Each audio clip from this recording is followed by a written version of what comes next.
Quote, "The EU isn't perfect by any stretch of the imagination, but the things they've accomplished in bringing Europe closer together speak for themselves. We should be using it as an experiment, as a template for uniting the world as a whole." Unquote. This is a very interesting part of the comment, because it is a talking point I hear all the time, and it is redundant. First of all, we need citations. How has it brought Europe closer together? Do you mean we do not go to war with each other?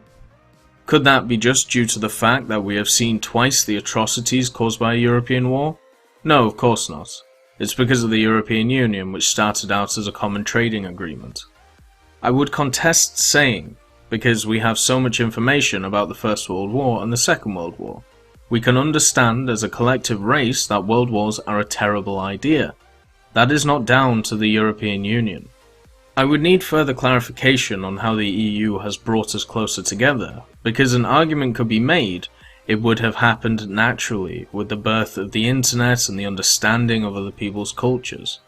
Every person I have talked to has said the EU is not perfect, but it is the best we have. I do not agree with this. As we are seeing with the fallout of Brexit, we are starting to already see discussions for trade agreements between countries which tried to intimidate Britain before the referendum, an example being President Obama.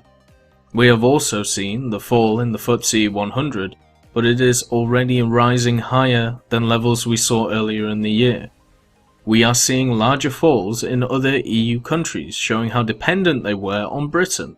An example is looking at the DAX index of Germany. It shows us that countries in the EU are dependent on our economy, and striking a trade deal with Britain would be in their best interest. The only people who do not benefit are the unelected officials, who I'm pretty sure will do everything in their power to suffocate Britain, to make sure no one else leaves the EU, and to be honest, I'm not in favour of abusive relationships. Another point, which was brought up many times before the referendum, was that we could negotiate a better deal with Europe if we remained, so we could benefit more from the agreements in place. What people seem to forget is that David Cameron already tried to do that and failed.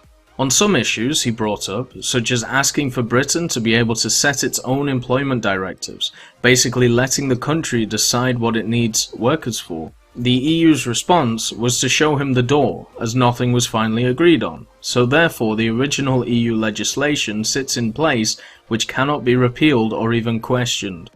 Go and look at the article linked for this section. It will give you some insight. Also, after having these negotiations, Alexander Graf Lambsdorff, the European Parliament Vice President, said that the renegotiations were not legally binding, meaning the EU does not even have to listen to Cameron and his ideas because he has no power to change how his own country is run.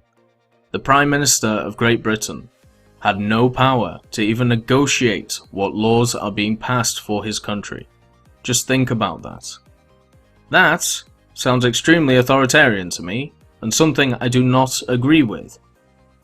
But the overall point is that even if you wanted to change EU legislation to help your country, you have no power to do so, even if you are the Prime Minister of said country and they are basically seeing you out of respect since you cannot touch them anyway. That to me is a very scary proposition. So if you wanted to reform it, and make it what you believe it could be, you can't. It is impossible unless you are able to become part of the Commission, which is impossible for the common person, and looks to me to be very similar to the aristocracy which we had many hundreds of years ago. Quote, "But instead, nationalism is making a resurgence, not just in the UK of course. All over the continent, right-wing parties are in the ascendant, almost uniformly on a platform of xenophobia." Unquote. I like this point, because it's definitely what the situation looks like.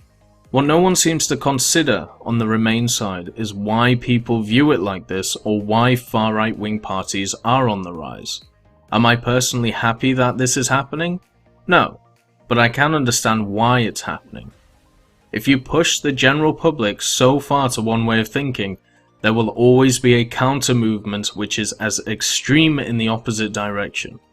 It is unfortunately human nature to counter a force with an equal force in the opposite direction.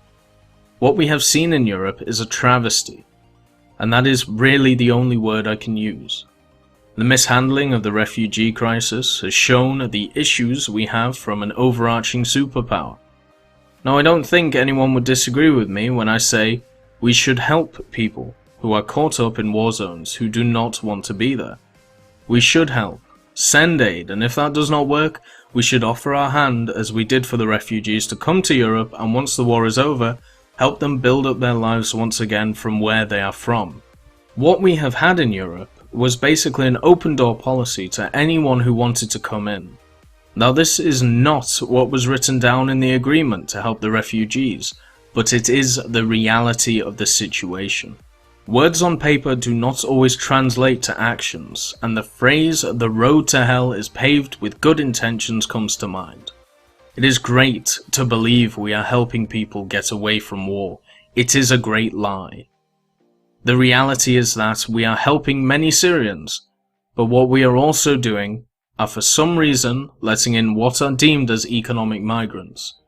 Since everyone seems to have different figures on how many are actually refugees and how many are economic migrants, I will use Franz Timmermans, Vice President of the European Commission's figure, which is 60% are economic migrants.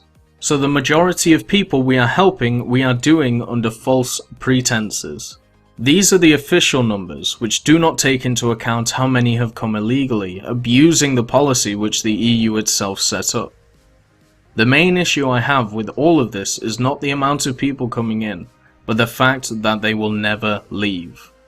I have no issue with helping people who are in need of help, but once they are back on their feet, they are not my issue anymore, and they should go home.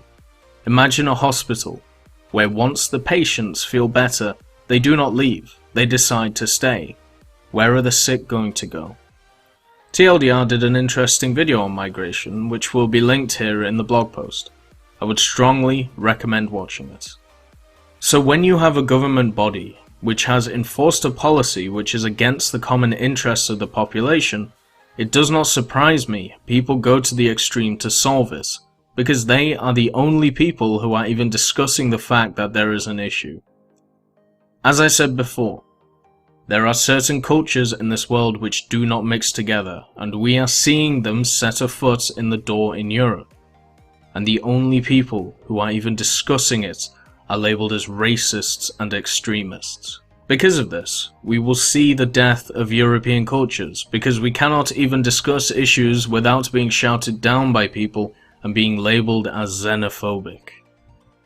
Quote, "They are coming here illegally. They are taking our jobs. They. Maybe it's just human nature. We're a tribal species, and it's hard to get your head around having a tribe 6 billion strong." Unquote. What I'm guessing you're insinuating is that there is an invisible boogeyman that people are using to incite ideas which are racist and, as you said, xenophobic. The issue is they are not invisible. They are incredibly visible, but nobody is talking about the problems that they create. No one is allowed to, because once you start discussing that the Paris attack was carried out based on the ideas of a religion and how it must destroy infidels, you are labelled as a racist. Once you question why there are over 100 Sharia law courts in the United Kingdom, even though it is in complete opposition to many ideas the UK laws state, you are labelled an Islamophobe. The fact we cannot even talk about this being a problem, the fact it is not reported on, the fact that you had a massive cover-up of the atrocity which was the Rotherham rape gang incidents because the police were worried about being called racist. This is not a tribal issue. This is a moral issue, and no one is allowed to mention it, because even if you do, you will be attacked. It is disgusting, and people in power are letting it happen. Once again, it is patently obvious why the masses are moving towards these extremes to sort it out themselves, because they have no power and they are sick of it. On another note, it is simple. More labourers means more competition, which means wages decrease, which means standards of living goes down. It's simple economics, and it is what is happening, and it is no surprise people don't like it. Quote, "Much easier to identify with the people living next to you, and blaming all your problems on foreigners helps bring you closer to your immediate neighbours. It's comforting to be insular, to gather together against the cold outside. But it's wrong, and it's going to hold us back. I will be applying for Irish citizenship on Monday. Not because I particularly want to be Irish, but because I genuinely believe the EU is the way forward it has to be." Unquote. You are correct. It's easier to identify with your neighbour, but I would like to pose a point to you. What if a foreigner is causing a problem? Is it wrong for us to call them out for it, or would that be racist and xenophobic, as you put it? You may deem it as wrong to reject other cultures which do not fit your own, but I do not. For the same reason, I do not want a culture which believes it is immoral to be gay to be allowed to kill said gays, because if we stop them we are being racist. Sometimes the foreigners bring bad ideas and you must fight them. If they were not, we would not be having these conversations, and I would not have to listen to people apologizing for it on a daily basis. All I'm asking for people is to realize problems and address that they exist. Not deny and apologize for something you have not done. I wish you luck in the Republic of Ireland. I've only been there once, but love the countryside. Very similar to where I grew up in England. And if you believe in the ideals of Europe, I congratulate you on sticking to your convictions. I'm glad that democracy was used in this instance to show up the political class and how disconnected they are from the rest of the country. Have a nice day.